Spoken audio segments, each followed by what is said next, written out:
Hello दोस्तों, good morning, Radhe Radhe, Ram Ram. कैसे हो आप सभी? आई होप आप सभी के सभी बहुत अच्छे होंगे और अच्छे से अपनी तैयारी कर रहे होंगे। जैसा आप सभी को पता है कि अभी ग्रुप डी का पेपर चल रहा है, तो अभी ग्रुप डी का एनालिसिस लेके आया हूँ मैं आज। जो कल पेपर हुए थे, यानी कल 17 तारीख थी, जो कल 17 तारीख को 3 शिफ्ट में जितने पेपर हुए थे वो सारे मैथ्स के क्वेश्चन में लेके आया हूँ कि किस टाइप के क्वेश्चन एग्जामिनर पूछ रहा है और अपनी इस क्लास के बाहर कौन सा क्वेश्चन आया है जो मैंने इस क्लास में नहीं कराया है। ठीक है, यानी सारा का सारा जो पेपर है वो सारा इस मिक्स क्वेश्चन की क्लास से आया है। अगर आप किसी भी कंपटीशन एग्जाम की तैयारी कर रहे हो ना, तो इस क्लास के बाहर से कुछ नहीं आएगा गाइस। ठीक है, चाहे आप CGL दो, चाहे CHSL दो, चाहे रेलवे का एग्जाम दो, चाहे पुलिस का दो, चाहे आप पटवारी का दो, चाहे लेखपाल का दो, टीचर का एग्जाम दो, UP SSC का दो, इससे बाहर कुछ नहीं आएगा। इसकी मैथ्स के बाहर कुछ भी नहीं आएगा। ठीक है गाइस, तो आज अपन देखेंगे कि कल ग्रुप डी के अंदर जो क्वेश्चन आए हैं वो किस तरीके के थे और इस मिक्स क्वेश्चन की क्लास के से कितने क्वेश्चन आए हैं, तो अभी मैं आपको दिखाने वाला हूँ। ठीक है, अगर आप नए हो तो उससे पहले आप इस चैनल को ज़्यादा से ज़्यादा सब्सक्राइब कर दीजिए और अपने दोस्तों के साथ शेयर कर दीजिए। ठीक है गाइस, और बेल आइकन दबाना ना भूलें, जिससे मैं नई वीडियो डालूँ तो आपके पास तुरंत नोटिफिकेशन आ जाए। ठीक है, तो पहला क्वेश्चन आपकी छाती पे लेके आता हूँ मैं। ये पहला क्वेश्चन कल का ग्रुप डी का। ठीक है गाइस, क्वेश्चन देख लेना और बताना मेरे को कि कितने क्वेश्चन है जो इस सेशन से बाहर आए मिक्स क्वेश्चन से। मेरे को 1-1.5 महीना हो गया, इतने क्वेश्चन करा दिए मैंने, इतने हार्ड से लेके सरल से लेके हार्ड तक, कि कोई सा क्वेश्चन शायद बाहर से नहीं आया होगा। ठीक है, तो पहला क्वेश्चन बोल रहा है अपने को बहुलक। बहुलक गाइस क्या होता है? बहु और लक। ठीक है, जिसके पास बहु है उसका लक अच्छा रहेगा। ठीक है, तो बहुलक का मतलब गाइस ये होता है, बहुलक का मतलब ये होता है कि कौन सी संख्या ज्यादा बार रिपीट कर रही है। ठीक है, बहुलक का मतलब क्या होता है? ज्यादा बार कौन सी संख्या रिपीट कर रही है, ज्यादा बार रिपीट। ठीक है, ज्यादा बार रिपीट, REPEAT। जो संख्या ज्यादा बार आएगी वही उसका बहुलक हो जाएगा। ठीक है, तो इसका बहुलक क्या हो जाएगा आप खुद देखो, यहाँ पे मैं आपको बता रहा हूँ। ठीक है, 2 जो है 1 बार आ रहा है, 3 2 बार आ रहा है, 5 1 बार और 7 आ रहा है 4 बार। जो ज्यादा बार आएगा वही मेरा बहुलक हो जाएगा। तो मेरा बहुलक क्या पे क्या हो जाएगा? 7, और यही मेरा करेक्ट आंसर हो जाएगा। ठीक है गाइस, बहुलक पूछा था कि बहुलक क्या होगा, तो बहुलक क्या होता है कि जो नंबर ज्यादा बार रिपीट करता है वही उसका बहुलक होता है। ठीक है, चलते हैं नेक्स्ट क्वेश्चन पे। आज के सारे क्वेश्चन देख लेना, कल के ग्रुप डी के क्वेश्चन है जो मेरे को मिले हैं वो मैं लेके आया हूँ। ठीक है, अब चलते हैं नेक्स्ट क्वेश्चन में। अपने को क्या बोल रहे हैं? किसी संख्या का 108% 324 है। 108% की वैल्यू मेरे को दी है 324, तो मेरे को बोला है कि वो संख्या क्या है। 108% की वैल्यू 324, तो 1% की वैल्यू कितनी आ जाएगी? 3 आ जाएगी। मेरा नंबर क्या होता है? 100%, तो 100% की वैल्यू गाइस क्या आ जाएगी? 300, और यही मेरा करेक्ट आंसर है। अब देख लेना आप कल के क्वेश्चनों का लेवल और मैंने किस तरीके के क्वेश्चन कराया है, कितने हार्ड क्वेश्चन कराया है, कितने आसान क्वेश्चन कराया है, वो सब कुछ देख लेना। अगर आप मिक्स क्वेश्चन की क्लास ले रहे हो तो इस क्लास के बाहर कुछ नहीं आएगा, चाहे आप कोई सा भी एग्जाम दे लो, चाहे एक ग्रुप डी से लेके SSC CGL तक का एग्जाम दे लो, इससे बाहर कुछ नहीं आएगा। ठीक है गाइस, चलते हैं नेक्स्ट क्वेश्चन पे। नेक्स्ट क्वेश्चन में अपने को बोला है कि A का 60% जो है वो B के 3/4 के बराबर है। ठीक है, B के 3/4 के बराबर है, तो मेरे को A/B पता करना है कि A/B मेरा क्या होगा। ठीक है, अब गाइस इसके अंदर पूछा है अपने को कि या दे रखा है परसेंटेज में, या दे रखा है फ्रैक्शन में। तो या तो आप परसेंटेज वाले को फ्रैक्शन में चेंज कर लो, या फिर फ्रैक्शन वाले को परसेंटेज में चेंज कर लो। तो मैं क्या करता हूँ, आसान करने के लिए इसको मैं फ्रैक्शन में चेंज कर लेता हूँ। तो A का 60% बराबर में, इसको मैं क्या लिख सकता हूँ? 3/4 का मतलब क्या होता है? 3/4 को मैं 100 से गुना करूंगा तो क्या आएगा? यह आएगा गाइस 25 25 से 75, यानी 3/4 मेरा क्या होता है? 75%। तो इसको मैं लिख देता हूँ 75%। इतनी चीज समझ में आ गई। काट दूं मैं, 15 से काट दूं, दोनों तरफ 15 से कट रहा है, तो 15 चौक के 60, 15.75। तो A और B का रेशियो गाइस क्या आ जाएगा? 5:4, और यही मेरा करेक्ट आंसर हो जाएगा। बताओ, अब इतने आसान क्वेश्चन कल के एग्जाम में पूछे गए ग्रुप डी के क्वेश्चन है, आज के सारे क्वेश्चन। मतलब मेरे को 24-25 क्वेश्चन मिले थे, 24-25 के 24-25 क्वेश्चन लेके आया हूं मैं कि किस तरीके के क्वेश्चन पूछ रहा है मैथ्स के। ठीक है, कितने आसान है, कितने क्वेश्चन अपनी क्लास से बाहर के, देख लेना एक बार आप खुद। ठीक है, और कमेंट करके बताना कितने क्वेश्चन आपको हार्ड लगे। ठीक है, चलते हैं नेक्स्ट क्वेश्चन में। नेक्स्ट क्वेश्चन में अपने को बोला है कि दो संख्याओं का एलसीएम और एचसीएफ 288 और 24 है और एक संख्या 72 है, तो दूसरी संख्या क्या होगी। मैंने हजारों दफा बता दिया भाई, एलसीएम गुणा में एचसीएफ बराबर में फर्स्ट नंबर गुणा में सेकंड नंबर। ये मैंने अब तक मिक्स ट्यूशन की क्लास के अंदर कोई 10 से 12 बार बता दिया भाई, ये चीज़ होती है भाई, एलसीएम गुणा एचसीएफ बराबर फर्स्ट नंबर गुणा में सेकंड नंबर। एलसीएम मेरे को दिया है 288, एचसीएफ मेरे को दिया है 24, फर्स्ट नंबर मेरे को दिया है 72, तो सेकंड नंबर क्या हो जाएगा, एक्स मान लो। काटना स्टार्ट कर लो, 24 दिया 72, ठीक है। 3 से अगर मैं काटता हूँ तो 3 नाम 27, 3 से इसको काटो, 3 नाम 27 और 1 बच गया, 3 चंग 18, तो मेरी एक्स की वैल्यू गाइस क्या आ जाएगी, एक्स की वैल्यू आ जाएगी मेरी 96, और यही मेरा करेक्ट आंसर हो जाएगा। मतलब ग्रुप डी के अंदर वो सवाल पूछे हैं जो अपन अगर कोई क्वेश्चन करते तो उसके बीच में अगर कोई प्रॉपर्टी आ जाती ना जिससे, तो उस वाली प्रॉपर्टी में मतलब बिल्कुल सरल सा क्वेश्चन पूछा है कि भाई ये दिया हुआ है, फर्स्ट नंबर दिया हुआ है, सेकंड नंबर क्या होगा, तो डायरेक्ट फॉर्मूला होता है, हजारों दफा बता दिया मैंने, ठीक है गाइस। चलते हैं नेक्स्ट क्वेश्चन पे। नेक्स्ट क्वेश्चन में क्या बोल रहे हैं, अब नेक्स्ट क्वेश्चन में ये थोड़ा सही सा सवाल था जिसके अंदर अगर आपको फॉर्मूला याद है तो आप सवाल कर लोगे, नहीं तो आप नहीं कर पाओगे, सीधा सीधा सीन है देखो, ठीक है। तो क्या बोला है इसके अंदर, अपने को दे रखा है X plus Y plus Z बराबर 11, X Y plus Y Z plus Z X बराबर 42, तो अपने को इसकी वैल्यू निकालनी थी भाई, इसकी वैल्यू क्या होगी। अब यहाँ पे अगर आपको फॉर्मूला याद था तो आप आराम से कर लोगे, और अगर फॉर्मूला याद नहीं था तो फिर अटक के बैठ जाओगे, ठीक है। इसके अंदर इसका क्या फॉर्मूला होता है, X plus Y plus Z का स्क्वायर का क्या फॉर्मूला होता है, यहाँ से देखते चलना मेरे साथ, ठीक है। यहाँ पे फॉर्मूला होता है X square plus Y square plus Z square plus में 2 into X Y plus Y Z plus में जेड एक्स, ठीक है। इसके अंदर बस वैल्यू पुट करनी थी, X plus Y plus Z मेरे को दिया हुआ है, तो यहाँ पे 11 का स्क्वायर बराबर में ये वैल्यू मेरे को निकालनी है, तो ये डायरेक्ट लिख दो, x square plus Y square plus में जेड स्क्वायर प्लस 2, इसकी वैल्यू मेरे को दी हुई है 42, तो यहाँ पे लिख दिया मैंने 42। यहाँ से कितना आ गया, 121 आ गया बराबर में ये पूरा नंबर, ठीक है।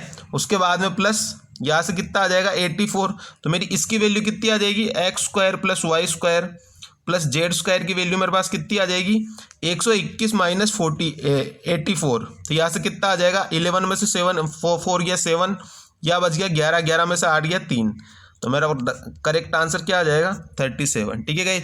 और इस तरीके का सवाल भी मैंने करा रखा है, जब मैंने प्री के सवाल कराए थे तो ऐसा वाला सवाल मैंने करवाया था। अगर आपने मिक्स क्वेश्चन की क्लासेस देखी है मेरी तो आपको पता होगा कि इस टाइप का क्वेश्चन भी मैंने करा रखा है। डायरेक्ट फॉर्मूला था ये वाला, अगर आपको फॉर्मूला याद था तो आपने क्वेश्चन कर दिया होगा, अगर फॉर्मूला याद नहीं था तो आपका क्वेश्चन ये छूट गया होगा, ठीक है गाइस। पूरा का पूरा ये इस पर डिपेंड करता है। चलते हैं नेक्स्ट क्वेश्चन पर। नेक्स्ट क्वेश्चन में अपने को क्या बोला है, अब बताओ, इतने हलवा हलवा क्वेश्चन पूछ रहा है ग्रुप डी के अंदर। सीपी मेरे को दिया है 2800, ठीक है। एसपी मेरे को दिया है 3200, प्रॉफिट कितने का हो रहा है, 4 का प्रॉफिट हो रहा है, 400 का, तो मेरे को क्या निकालना है, प्रॉफिट परसेंटेज। तो प्रॉफिट परसेंटेज कैसे आएगा, 400 का लाभ हो रहा है कितने पे, 400 गुणा में 100 परसेंटेज पे चेंज करने के लिए, और कितने पे हो रहा है 2800 पे, तो यहाँ से मेरा कितना आंसर आ जाएगा, काट लो इसको, 4 7 28, 100/7, और 100/7 का मतलब क्या होता है 14 + 2/7, ठीक है। और यही मेरा करेक्ट आंसर हो जाएगा। अब बताओ, कोई दम है आज के क्वेश्चनों में, कोई दम नहीं है। कल के क्वेश्चन जो ग्रुप डी के क्वेश्चन है, ये कल की शिफ्ट के फर्स्ट सेकंड थर्ड शिफ्ट के मिला के जितने क्वेश्चन मेरे को मिले थे वो सारे लेके आया हूँ मैं, ठीक है गाइस। इसके अंदर एडवांस है, सबके सवाल है, ठीक है। चलते नेक्स्ट क्वेश्चन पे। ये वाला क्वेश्चन आई होप समझ में आ गया होगा कि अपने को प्रॉफिट यहाँ से कितने का हो रहा है, 400 रुपये का प्रॉफिट हो रहा है, 2800 की चीज़ 3200 में दे रहा है, 400 का प्रॉफिट हो रहा है। अब 400 का प्रॉफिट गुणा में 100 डिवाइड बाई सीपी, तो यहाँ से कितना आ गया मेरा आंसर 14 + 2/7। चलते हैं नेक्स्ट क्वेश्चन पे। नेक्स्ट क्वेश्चन में क्या बोल रहा है अपने को, नेक्स्ट क्वेश्चन में अपने को बोला है गन के फलक का परिमाप 32 सेंटीमीटर है, तो आयतन ज्ञात कीजिए। अब ये इतने आसान सवाल है ना कि अगर आपको फॉर्मूले याद है, मैं कह रहा हूँ ना कि अगर आप ग्रुप डी के पेपर दे रहे हो, एसएससी एमटीएस के पेपर दे रहे हो, 10+2 के पेपर दे रहे हो, तो बस आपको फॉर्मूला याद होना चाहिए। अगर आपको फॉर्मूला भी याद है तो आप क्वेश्चन बनाए होगे, आराम से बनाए होगे, ठीक है। अब चलते क्वेश्चन पे क्या बोला है, गन के फलक का परिमाप 32 सेंटीमीटर है। तो मैं पूरा डायग्राम बना के समझा देता हूँ एक बार, ठीक है। ये पूरा गन का फलक है, मैं पूरा ही समझा देता हूँ आपको, ठीक है। अब इसके अंदर अपने को बोला है गन के फलक का परिमाप 32 सेंटीमीटर है, यानी कोई भी एक फलक मान लो, तो इसका जो पूरा परिमाप है वो 32 सेंटीमीटर है। ठीक है गाइस, यानी फॉर ए की वैल्यू 32 सेंटीमीटर है, तो ए की वैल्यू क्या आ जाएगी, 8 आ जाएगी। यहाँ से मेरे को क्या पूछा, आयतन। आयतन का फॉर्मूला क्या होता है, ए का क्यूब यानी भुजा का क्यूब। तो यहाँ से ए का क्यूब कितना आ जाएगा, 8 का क्यूब 512, और यही मेरा करेक्ट आंसर हो जाएगा। ठीक है गाइस, अब बताओ, इतने आसान आसान से क्वेश्चन पूछे गए। मैं ये कहता हूँ कि अगर आपने क्लासेस ली है ना मेरी भी, तो आपका एक क्वेश्चन नहीं छूटेगा, एक क्वेश्चन। और मैंने तो न जाने कितने मेंस लेवल तक के सवाल कराए हैं, तो ये तो आसान है, ये तो बीच बीच की जो प्रॉपर्टी होती है ना उस पर सवाल है। ठीक है गाइस, तो इसका आंसर क्या हो जाएगा, भुजा क्यूब यानी 8 का क्यूब 512। और यहाँ पे ये भुजा निकालने के लिए क्या होता है, 4a बराबर 32 दिया हुआ है अपने को, तो a की वैल्यू 8 आ गई, और 8 का क्यूब 512, यही अपना आयतन हो गया। ठीक है, चलते हैं नेक्स्ट क्वेश्चन पे। नेक्स्ट क्वेश्चन में क्या बोल रहा है, अब नेक्स्ट क्वेश्चन भी समझ लेना, ये भी आसान आसान से क्वेश्चन पूछे गए, ज़्यादा हार्ड नहीं है। ठीक है, क्या बोला है, 100 से 300 के बीच 17 से विभाजित होने वाले कितने नंबर है। तो यहाँ से देखो कि पहले 300 है, 100 तक कितने नंबर आ रहे हैं, 100/17 कितने नंबर आ रहे हैं, 17 पंजे 85 यानी 5 बार। ठीक है, यहाँ से 300 के अंदर में 17 का भाग देता हूँ तो कितना आ जाएगा, यहाँ पे आ जाएगा 17 एकम 17, बच गया 13, 130, 17 7 119। बताओ, ये 100 से छोटे है, ये 300 तक है, तो 100 से 300 तक के बीच में कितने नंबर आ जाएंगे, 12 नंबर आ जाएंगे, यानी 17 - 5 कितना आ जाएगा, 17 - 5 कितना आ जाएगा, 12 आ जाएगा, और यही मेरा करेक्ट आंसर हो जाएगा। भाई 100 से 300 के बीच में जो 17 से विभाजित होते हैं वो कितने नंबर है, ये 100 से छोटे वाले हैं। ठीक है भाई, 5 नंबर 100 से छोटे वाले हैं, और 300 तक टोटल जो है वो 17 नंबर है, तो दोनों के बीच में कितने नंबर आ जाएंगे, वही 100 से 300 के बीच में नंबर होंगे, तो वो 17 से विभाजित होने वाले कितने नंबर हो जाएंगे गाइस, 12, और ये 12 ही मेरा करेक्ट आंसर हो जाएगा। ठीक है गाइस, आई होप ये वाला क्वेश्चन में, ये अब तक जो क्वेश्चन कराया उनमें कोई दम नहीं है। ठीक है गाइस, चलते हैं नेक्स्ट क्वेश्चन पर। नेक्स्ट क्वेश्चन में क्या बोल रहा है, अब बताओ, एलसीएम निकालना है अपने को। एलसीएम निकालना नहीं आता अगर आपको, तो फिर आपने क्या पढ़ा है। ठीक है, एलसीएम में अपने को क्या बोला है कि 3 12 17 3/7 12/40 और 7/15, इसका निकालना है अपने को एलसीएम। अब मैंने एलसीएम निकालना आपको सिखाया है, क्या होता है, एलसीएम बोला है तो ऊपर वालों का एलसीएम और नीचे वालों का एचसीएफ। ठीक है, और अगर यही मेरे को बोलता है इनका एचसीएफ निकालो, तो ऊपर हमेशा क्या आएगा, जो बोला गया है, ऊपर क्या आएगा, एचसीएफ, और नीचे क्या आएगा, एलसीएम। लेकिन मेरे को पूछा क्या है, एलसीएम वाला पूछा है कि एलसीएम निकालो, तो क्या आएगा, एलसीएम ऊपर वालों का एलसीएम, इनका तो एलसीएम, और नीचे वालों का इनका एचसीएफ। ठीक है, तो आप मेरे को खुद ही बताओ कि नीचे ऊपर वालों का एलसीएम क्या होगा, 3 12 और 7 का एलसीएम क्या होता है, 84 नहीं होता, होता है ना 84। और नीचे वालों का एचसीएफ क्या आएगा, नीचे वालों का एचसीएफ आएगा 7 40 और 15, एक भी कॉमन नहीं है यानी एक आएगा, तो इसका आंसर गाइस क्या हो जाएगा, 84। एलसीएम निकालना होता है तो ऊपर वालों का एलसीएम डिवाइड बाई नीचे वालों का एचसीएफ। अगर एचसीएफ निकालना होता है तो गाइस क्या होता है, ऊपर वाले का एचसीएफ और नीचे वाले का एलसीएम। ठीक है, जो बोलेगा वो ऊपर और जो नहीं बोलेगा वो नीचे। ठीक है गाइस, इतना आसान है। अब इसमें मेरे को बोला था एलसीएम निकालना, तो मैंने ऊपर वालों का ले लिया एलसीएम और नीचे वालों का ले लिया एचसीएफ। ठीक है, तो ऊपर वालों का एलसीएम क्या आ गया, 84, और नीचे एक भी कॉमन नहीं आ रहा, कुछ भी कोई सा भी नंबर ऐसा नहीं है जो तीनों को एक साथ काट दे, यानी एक होगा नंबर, तो इसका आंसर क्या आ जाएगा गाइस, 84। आई होप समझ में आ गया होगा, आसान क्वेश्चन है। चलते हैं नेक्स्ट क्वेश्चन पे। बताओ, 10वें क्वेश्चन पे आ गए और 12 मिनट हुए अभी तक। अब मेरे को क्या बोल रहा है कि 347 की पावर 131 है, इकाई अंक बताना है। इकाई अंक निकालना आपको मैंने पहले भी बताया, मैंने क्लास भी ले रखी है अलग से नंबर सिस्टम की, उसके अंदर बता रखा है मैंने। क्या बोला है कि अगर इकाई अंक निकालना होता है तो पावर को 4 से डिवाइड करते हैं। क्या करते हैं गाइस, पावर को 4 से डिवाइड करते हैं।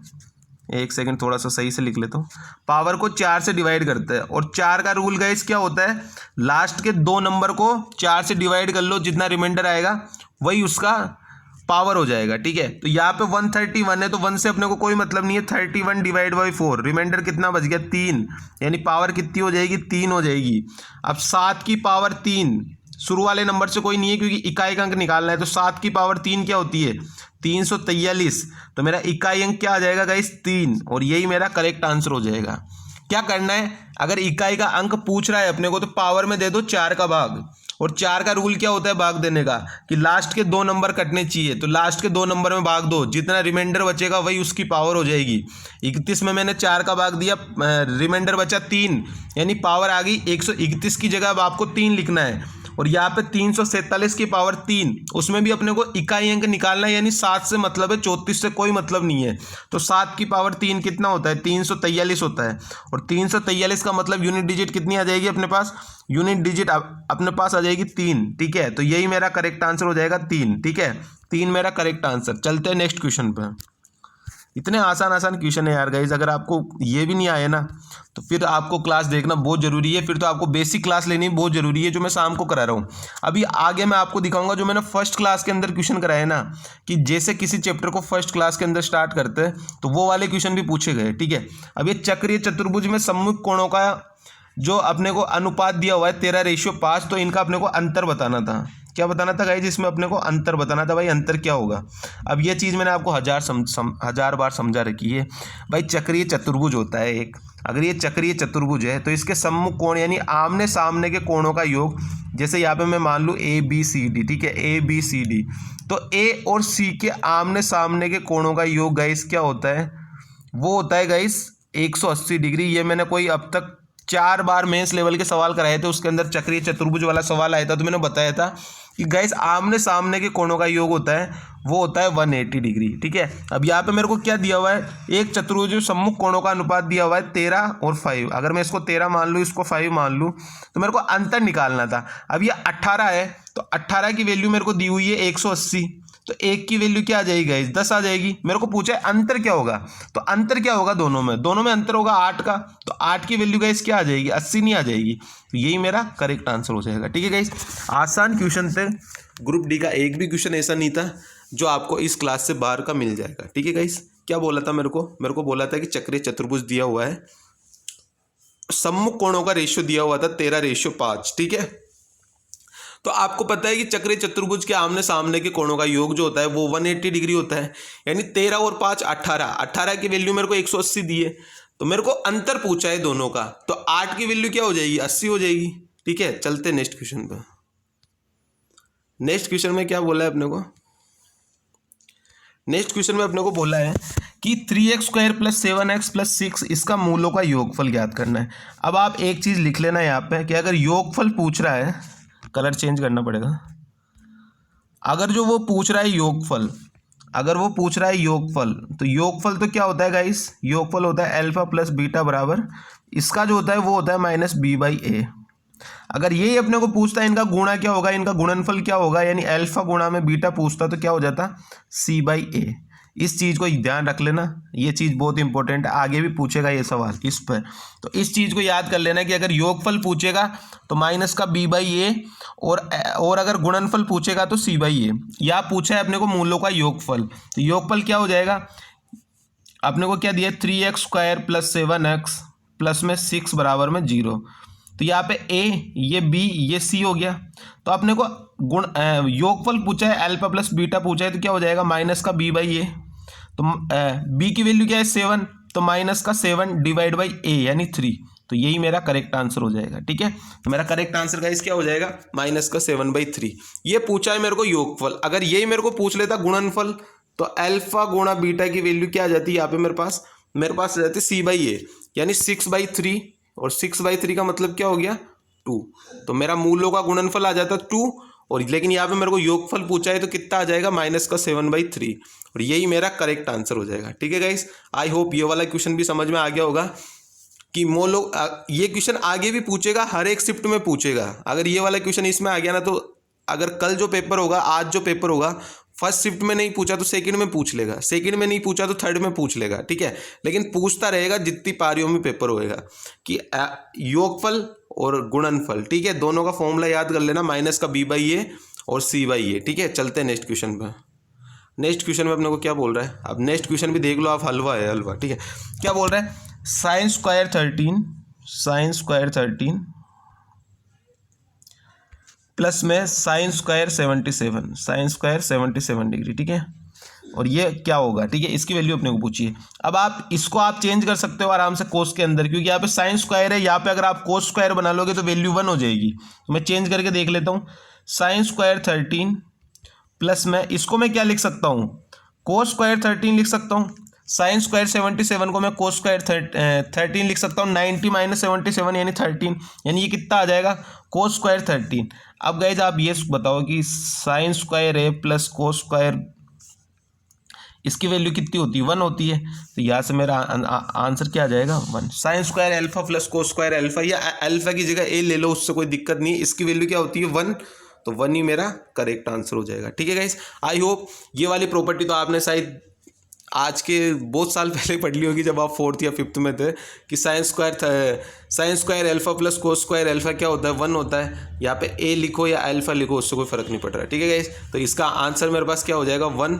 बहुत आसान क्वेश्चन आ रहे हैं, बहुत आसान क्वेश्चन आ रहे हैं। अगर आप मेरी मिक्स क्वेश्चन की क्लासेस ले रहे हो तो इससे बाहर कुछ नहीं आएगा, कुछ नहीं आएगा। ठीक है गाइस, चलते नेक्स्ट क्वेश्चन पे। नेक्स्ट क्वेश्चन अपने को क्या बोल रहे हैं, नेक्स्ट क्वेश्चन तो अब कोई 4th क्लास का बच्चा भी कर लेगा जिसकी मैथ्स थोड़ी बहुत अच्छी है। ठीक है, क्या बोला है मेरे को, ये दिया है मेरे को कि 32 divide by 4 plus 12 divide by 2 plus में 3। ठीक है, तो यहाँ से कितना आ जाएगा, यहाँ से आ जाएगा 8, डायरेक्ट लिखो। ठीक है, अंदर क्या आ जाएगा, ये 6 और 6 प्लस 3 कितना आ जाएगा 9, ये आ जाएगा 6 और 6 प्लस 3 कितना होता है 9, तो यहाँ से मेरे पास कितना आ जाएगा 8 प्लस 9 17। अब ये क्वेश्चन कल का ग्रुप डी का पूछा हुआ है, कोई लेवल है, कोई भी लेवल नहीं है ना क्वेश्चन का, तो इसीलिए मैं कहता हूँ गाइस कि आप मिक्स क्वेश्चन की क्लासेस लिया करो।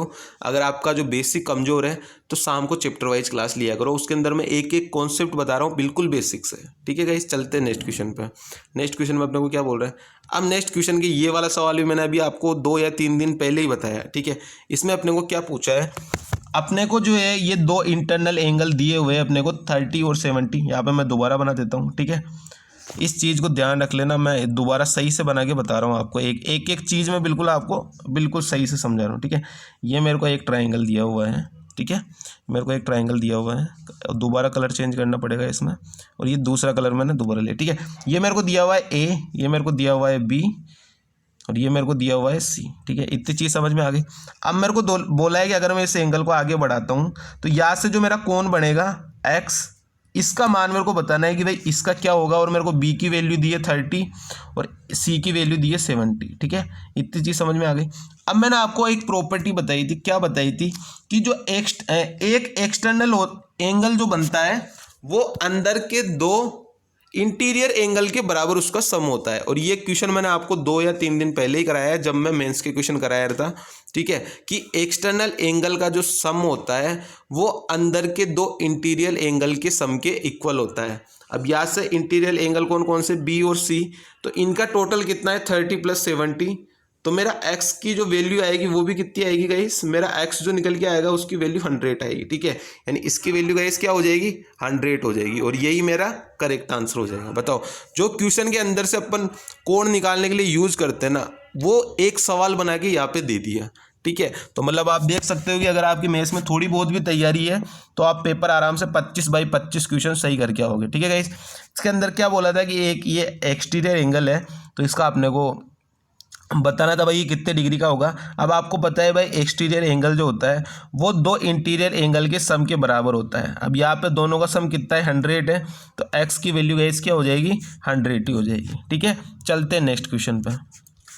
नेक्स्ट क्वेश्चन में अपने को क्या बोला है, अब बताओ। नेक्स्ट क्वेश्चन देख के तो आपको हंसी आ जाएगी। ठीक है, 20 वुमेन या 15 वुमेन किसी काम को 17 दिन में करते हैं तो आदमी और महिला की इफिशियंसी का अनुपात बताना है।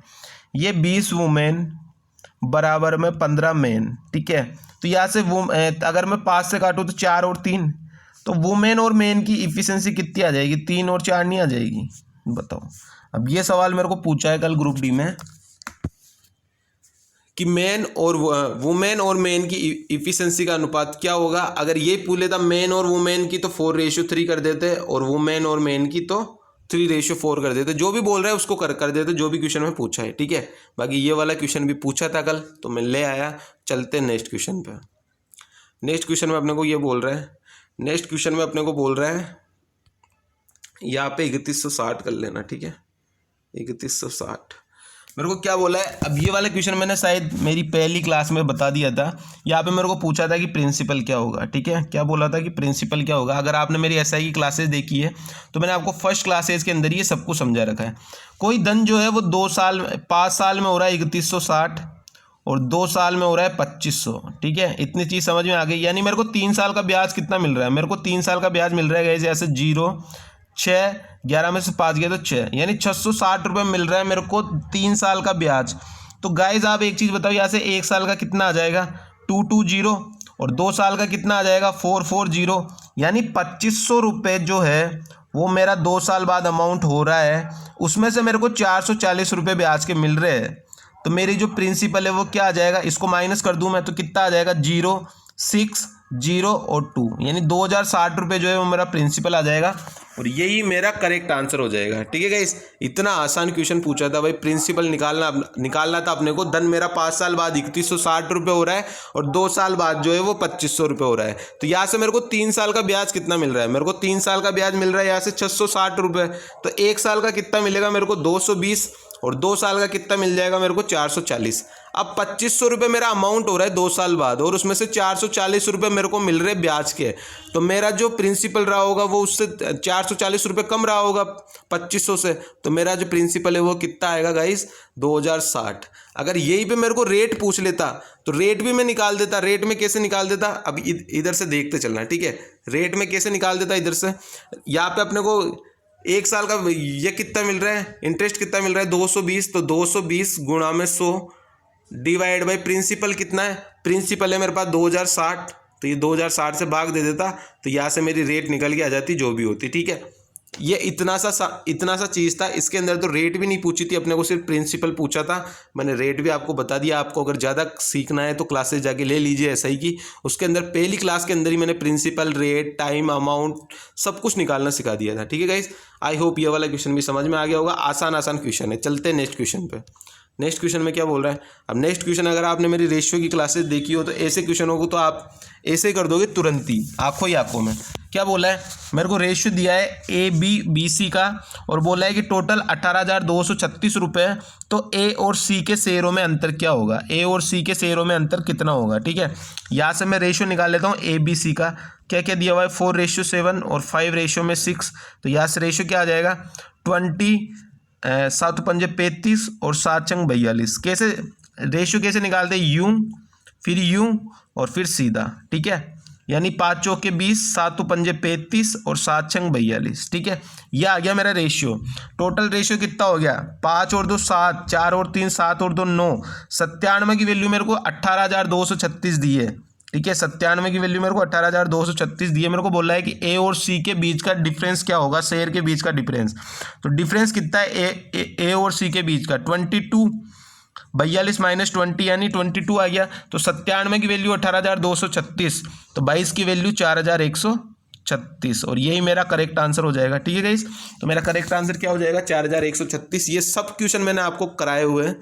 अगर आप क्लासेस देखोगे मेरी तो सारे के सारे क्वेश्चन कराए हुए हैं। ये तो बिल्कुल हल्के क्वेश्चन है, मैंने इनसे भी ज़्यादा हार्ड क्वेश्चन करा रखे हैं आपको चैप्टर वाइज क्लास में भी। और मिक्स क्वेश्चन में तो मैं आपको पता ही है कि मेंस लेवल के सवाल करा रहा हूँ। चलते नेक्स्ट क्वेश्चन पर। नेक्स्ट क्वेश्चन में अपने को बोला है, अब ये वाला क्वेश्चन शायद मैंने कल ही समझाया था अगर मिक्स क्वेश्चन की क्लासेस देखी हो तो आपने, कि जो अपना लाभ होता है, प्रॉफिट जो होता है वो क्या होता है, प्रॉफिट जो होता है वो क्या होता है, कितना अपन इन्वेस्टमेंट कर रहे हैं और कितने टाइम के लिए कर रहे हैं। ये चीज़ आपको पता होनी चाहिए। अब इसमें क्या बोला है अपने को, इन्वेस्टमेंट का रेशियो निकालना है अपने को। तो इन्वेस्टमेंट का रेशियो क्या आ जाएगा, यहाँ से इन्वेस्टमेंट का रेशियो क्या आ जाएगा, प्रॉफिट अपॉन में टाइम, यही आ जाएगा। अब बस निकाल दो। प्रॉफिट अपने को दिया है 6, 9 और 8 और यहाँ से मेरे को टाइम कितना आ जाएगा 5, 3 और 4। इनका एलसीएम ले लो। यहाँ से अगर आप 60 एलसीएम लोगे तो ले लो, तो 12 पंजे 60 और 12 छक्की 72। यहाँ से कितना आ जाएगा 20 और 20 नमानी 180। यहाँ से कितना आ जाएगा 15, 15 8 120। अब ये किसी से कट रहे हैं क्या, ये मेरा कट जाएगा 12 से कट जाएगा, तो इसको 12 से काट दो। ठीक है, तो 12 छक्की 72, ये 15 बार कट जाएगा, ये 10 बार कट जाएगा। तो मेरा करेक्ट आंसर गाइस क्या आ जाएगा, मेरा जो इन्वेस्टमेंट का रेशियो है वो कितना आ जाएगा 6:15:10। ठीक है, और यही मेरा करेक्ट आंसर हो जाएगा। अब बताओ, इतने आसान क्वेश्चन अगर पूछ रहा है और अगर आप फिर भी नहीं करके आ रहे हो तो आप अपना लेवल देख लेना कि मैं किस लेवल तक हूँ कि मेरे से इस टाइप के क्वेश्चन भी नहीं बन रहे, और चुपचाप से क्लास लेना स्टार्ट कर देना। दोनों के दोनों क्लास, मिक्स क्वेश्चन की क्लास सुबह, उससे बाहर एक पेपर में एक सवाल नहीं आएगा। अगर वो वाली क्लास आप ले रहे हो तो उससे बाहर पेपर में एक सवाल नहीं आएगा। और अगर आपको चैप्टर वाइज पढ़ना है तो आप इवनिंग में जुड़ जाया करो मेरे साथ, ठीक है गाइस। चलते हैं नेक्स्ट क्वेश्चन पे। नेक्स्ट क्वेश्चन में क्या बोल रहा है, नेक्स्ट क्वेश्चन में मेरे को बोल रहा है कि 8 वर्ष में, अब देखो यहाँ पे भी कितना आसान सवाल पूछा है मेरे को बोला है कलर चेंज कर ले। 8 साल में जो मेरा राशि है वो हो रही है, 8 साल में मेरा अमाउंट हो रहा है 1600 और 3 साल में मेरा अमाउंट हो रहा है 1250। तो मेरे को बताना था यहाँ पे प्रिंसिपल क्या होगा, प्रिंसिपल, ठीक है, प्रिंसिपल क्या होगा। अब ये देखो कि 5 साल में मेरे को कितना ब्याज मिल रहा है, मेरे को 5 साल में ब्याज मिल रहा है 0, 5, यहाँ से 5, 350। कितना ब्याज मिल रहा है गाइस, मेरे को मिल रहा है 5 साल में 350 ब्याज के। तो 1 साल में कितना मिलेगा, 1 साल में मिलेगा 70। तो टोटल 3 साल में कितना मिलेगा, 210 मिलेगा। यानी मेरी जो अमाउंट रहा होगा, मेरी जो प्रिंसिपल रही होगी वो 1250 से 200 कम रही होगी। तो यहाँ से मेरा प्रिंसिपल क्या रहा होगा, यहाँ से मेरा प्रिंसिपल निकल के आ जाएगा 0401, यानी 1040 जो है वो मेरा करेक्ट आंसर हो जाएगा। क्या बोला था मेरे को कि 8 साल में मेरी जो राशि है वो 1600 हो जाती है और 3 साल में मेरी राशि 1250 हो जाती है। तो मैंने ये देख लिया, मैंने आपको बता रखा है भाई सिंपल इंटरेस्ट हर साल अपने को सेम मिलता है। तो यहाँ से मेरे को 5 साल का सिंपल इंटरेस्ट मिल रहा है 350 रुपये। इतनी चीज़ समझ में आ गई भाई, 350 रुपये यहाँ पे ब्याज मिल गया मेरे को 5 साल का। तो 1 साल का ब्याज कितना मिलेगा, 70 मिलेगा और 3 साल का कितना मिलेगा, 210। यानी मेरा जो प्रिंसिपल है वो 1250 से, अगर मेरा अमाउंट 1250 हो रहा है 3 साल में और ब्याज मिल रहा है 210, तो मेरा प्रिंसिपल 1250 से 210 कम रहा होगा। तो कितना रहा होगा, 1040। और यही मेरा करेक्ट आंसर हो जाएगा, ठीक है गाइस। अगर यहाँ पे रेट पूछ लेता तो रेट भी अपन निकाल लेते। कैसे निकाल लेते, रेट कैसे निकाल लेते, 70 रुपये मिल रहे गुणा में 100 डिवाइड बाई प्रिंसिपल कितना है 1040 और गुणा में 1 साल के लिए। तो ये 1 साल लिखो या मत लिखो कोई दिक्कत नहीं है यहाँ से, ठीक है। तो यही मेरा करेक्ट आंसर आ जाता रेट अगर मेरे को बोली होती तो, ठीक है। चलते हैं नेक्स्ट क्वेश्चन पे। नेक्स्ट क्वेश्चन में क्या बोल रहा है अपने को, अब ये भी बहुत हलवा क्वेश्चन है। 2540 रुपये में कोई चीज़ बेचने पर जितना लाभ होता है 1850 रुपये में बेचने पर उतनी हानि होती है। तो इसमें तो क्या करना है, अगर दोनों जगह बराबर हो रहा है तो अपने को जोड़ के आधा करना है गाइस, और क्या करना है। इससे भी हार्ड क्वेश्चन मैंने करा रखा है आपको, जिसमें 3 गुना बोल रहा था कि 3 गुना लाभ होता है हानि का प्रॉफिट में। तो यहाँ से कितना हो जाएगा, ये मेरे को क्या क्या बोला है, 2540 और 1850, 2540 और 1850। तो कितना हो जाएगा, 0, 5 और 4 9, 8 5 13, ये 4390। इसका बस आधा करना था अपने को। और 4390 का आधा क्या हो जाएगा, 2195। और यही मेरा करेक्ट आंसर हो जाएगा गाइस, ठीक है। तो मेरा करेक्ट आंसर क्या हो जाएगा, 2195। अगर ये बोले अपने को कि जितना, अगर अपन इतने रुपए में सामान बेच रहे हैं तो जितना लाभ हो रहा है उतना ही इसको इतने रुपए में बेचेंगे तो उतनी हानि होगी। तो क्या करना होता है, अगर बराबर बराबर हो रहा है तो दोनों को जोड़ के आधा करना होता है, और वही अपना सीपी आ जाता है। तो सीपी कितना आ गया मेरे पास, सीपी आ गया मेरे पास 2195। और आई होप ये वाला क्वेश्चन भी बहुत आसान था, समझ में आ गया होगा आपके। चलते नेक्स्ट क्वेश्चन पे। अब नेक्स्ट क्वेश्चन तो हलवा है, हलवा क्या है गाइस, हलवा है। मेरे को बोला है कि कोई फादर है और कोई सन है। तो फादर और ये सन मैंने लिख दिया यहाँ पे। ये 8 दिन में कोई कार्य कर लेता है, ये 7 दिन में कोई कार्य कर लेता है। अल्टरनेट डेज में कार्य करते हैं और पहले जो है वो फादर स्टार्ट करता है। तो काम कितने दिनों में पूरा हो जाएगा, यहाँ से मैं ले लूँ टोटल वर्क 56। तो इफिशिएंसी कितनी आ गई, 7 और 8 आ गई। यहाँ से मेरा 2 दिन में कितना काम हो रहा है, 2 दिन में हो रहा है 7 और 8 15 काम, ठीक है। तो मैं क्या करता हूँ, मेरे को चलना है यहाँ पे 56 तक, तो मैं ले चलता हूँ इसको 45 तक। 3 बार गुणा करूँगा तो 45 तक पहुँच जाऊँगा। यानी 6 दिन में मेरा 45 काम हो गया। अब 7वें दिन फादर आएगा, 7 काम कर लेगा। 45 और 7 52 काम हो गया। अब मेरे पास कितना काम बचा, 56 काम था, 52 हो चुका, 4 काम बचा। और अब आएगा बेटा, यानी यहाँ से कितने दिन लगेंगे, हाफ दिन लगेगा। तो कितने दिन हो जाएंगे टोटल, 6 7 और 7.5, यानी 7.5 डेज में मेरा पूरा काम कंप्लीट हो जाएगा, ठीक है। तो यही मेरा करेक्ट आंसर हो जाएगा। ऐसे अल्टरनेट डेज वाले क्वेश्चन तो बिल्कुल, कितने ग्रुप में बताया है, कितने मैंने शायद यहाँ पे भी बता दिए होंगे, कितने मिक्स क्वेश्चन की क्लासेज में ऐसे सवाल, ठीक है। तो चलते हैं नेक्स्ट क्वेश्चन में। कोई ज़्यादा दम नहीं था, अल्टरनेट डेज पे काम कराना था। एक दिन फादर काम करेगा, एक दिन सन काम करेगा। तो 2 दिन में कितना काम हो गया, 15 काम कर देंगे, 7 + 8। तो अपने को चलना है 56 तक। तो 15 × 45, 15 × 4 = 60। अगर 4 बार करूँगा तो 60 तो ज़्यादा हो जाएगा, तो 3 बार करा दिया। तो यहाँ से 6 दिन में मेरा काम हो गया 45, 7वें दिन फादर आएगा, 7 काम करेगा तो 52 हो जाएगा टोटल, 45 प्लस में 7 52।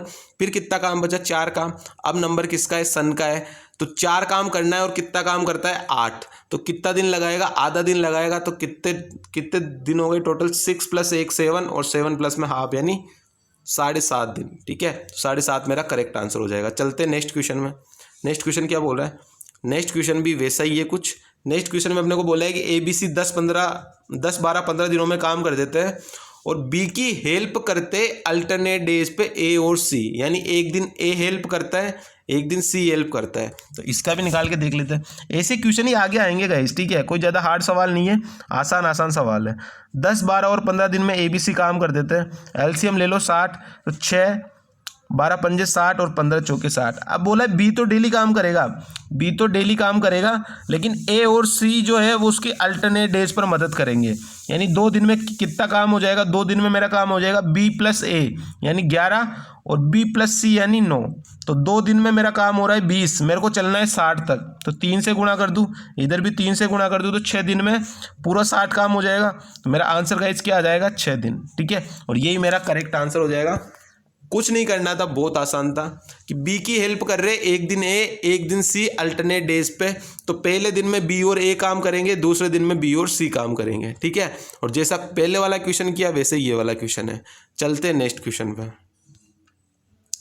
नेक्स्ट क्वेश्चन में अपने को MDH मसाला से क्वेश्चन था भाई, 7 मेल 18 दिन में 32 घंटे हैं, ये कितने भी घंटे कार्य करते हुए, यहाँ पे देखना 7 मेल 18 दिन 32 घंटे, और यहाँ पे अपने को दिया हुआ है कि 14 मेल 8 दिन और कितने डेज लगाएंगे। ठीक है, तो यहाँ से अपना कितना आ जाएगा, बस यहाँ से इनको काटा पीटी करनी थी यार, कि ये 7 मेल जो है वो 7 मेल 18 घंटा कार्य करते हुए 32 दिन में कोई कार्य कर रहे, ऐसा ही सवाल था। ठीक है, उसके बाद 14 आदमी 8 घंटे कार्य करते कितने दिन में पूरा कार्य कर देंगे, तो यहाँ से डेज निकालना है अपने को। तो यहाँ से 7 × 18 × 32, ठीक है, ये देखते चलना, 7 × 18 × 32 डिवाइड बाई 14 × 8, यही आ जाएगा। तो यहाँ से मेरा डेज निकल के आ जाएगा, तो कितना आ जाएगा, डेज निकल के काटा पीटी करना स्टार्ट करो। ठीक है, तो 7 से काटो 2 बार, इसको काटो यहाँ से 8 दूनी 16 और 16 दूनी 32 2, तो यहाँ से कितने दिन में कर लेंगे गाइस, 36 दिन में। ठीक है, और यही मेरा करेक्ट आंसर हो जाएगा। MDH मसाला लगाना था, M1 D1 H1 बराबर M2 D2 H2। तो ये आज के मेरे सवाल थे गाइज, ये पूरे सवाल मेरे खत्म हो चुके हैं, 25 के 25 सवाल। ठीक है गाइज, तो कमेंट करके बताना मेरे को कैसा लगा आज का सेशन आपको। आज के सारे क्वेश्चन बहुत इजी थे, ग्रुप डी का एनालिसिस करा रहा हूँ मैं आज। ठीक है, तो ये ग्रुप डी के क्वेश्चन थे, और देख लेना आज के क्वेश्चन आपको कैसे लगे, मतलब बहुत आसान थे। अगर आप ये वाली क्लासेज ले रहे हो सुबह, ध्यान से सुन लेना, सुबह चलती है मिक्स क्वेश्चन की क्लास, अगर आप मिक्स क्वेश्चन की क्लासेज ले रहे हो, इससे बाहर कोई सा भी एग्जाम दे लो, एक सवाल बाहर का नहीं आएगा। कौन से क्वेश्चन की, जो अभी जो क्लासेज चलती है सुबह मिक्स क्वेश्चन की मॉर्निंग में, और अगर आपका चैप्टर वाइज कमजोर है तो इवनिंग में चलती है अपनी चैप्टर वाइज क्लासेज। ठीक है गाइस, इवनिंग में अपनी चलती है चैप्टर वाइज क्लासेज, जिसके अंदर एक एक चीज़ आपको बेसिक से बिल्कुल एक एक कॉन्सेप्ट बताया जाएगा। यहाँ पे मैंने रेशियो ख़त्म कर दिया है, और शायद कल या परसों तक अपना SI CI भी खत्म हो जाएगा। ठीक है, SI खत्म हो जाएगा, फिर CI चलेगा। ठीक है, तो ये 2 चीज़ें मैंने करवा दी है, दोनों की दोनों जाके प्लेलिस्ट बना रखी है, देख लेना जाके कि कैसे क्वेश्चन मैं करा रहा हूँ, जीरो से लेके एडवांस। ठीक है, बिल्कुल जीरो क्वेश्चन से लेके एडवांस लेवल के क्वेश्चन करा रहा हूँ। ठीक है गाइस, तो यहाँ से मॉर्निंग का सेशन लेना बहुत ज़रूरी है। अगर मॉर्निंग की क्लासेज अगर आप लेते हो तो ये देख लेना कि आपका जो है मैथ्स की वजह से सिलेक्शन नहीं रोक पाएगा, कोई नहीं रोक पाएगा। ठीक है, तो इवनिंग में अगर आप सुबह और शाम डेली की अगर 2 डोज ये ले रहे हो, तो आप जैसे डॉक्टर के पास जाते हो और वो जैसे टेबलेट लिखता है कि ये लेनी है सुबह, ये लेनी है शाम को, तो वैसा ही कुछ ऐसा सीन है मैथ्स का कि एक टेबलेट लेनी है आपको सुबह मिक्स क्वेश्चन की, और एक टेबलेट लेनी है आपको शाम को इवनिंग में चैप्टर वाइज क्लास की। ठीक है, तो ये दोनों अगर क्लासेज अगर आप ले रहे हो और अगर 2 घंटे प्रैक्टिस कर रहे हो, डेली के 4 घंटे निकाल रहे हो, तो आपका मैथ्स में सिलेक्शन कोई नहीं रोक पाएगा। तो ये इस तरीके से आज का अपना ग्रुप डी का जो था वो पूरा एनालिसिस था। बताना मेरे को कमेंट करके कि कौन सा क्वेश्चन जो है वो इस क्लास से बाहर आ गया। सब कुछ तो मैंने करवा रखा है, और इससे तो बहुत ज़्यादा हाई लेवल का करवा रखा है। ये तो बिल्कुल मतलब वो कहते हैं ना कि एक तो बहुत ही आसान सवाल थे। ठीक है, तो चलते अब मिलेंगे शाम को चैप्टर वाइज क्लासेज में, जिसके अंदर SI के क्वेश्चन करेंगे बेहतरीन। आज इसकी 5th क्लास है, ठीक है। ऐसा ही कि आज 5th क्लास है तो देख लेना, शाम को आ जाना। चलते हैं। जय हिंद जय भारत।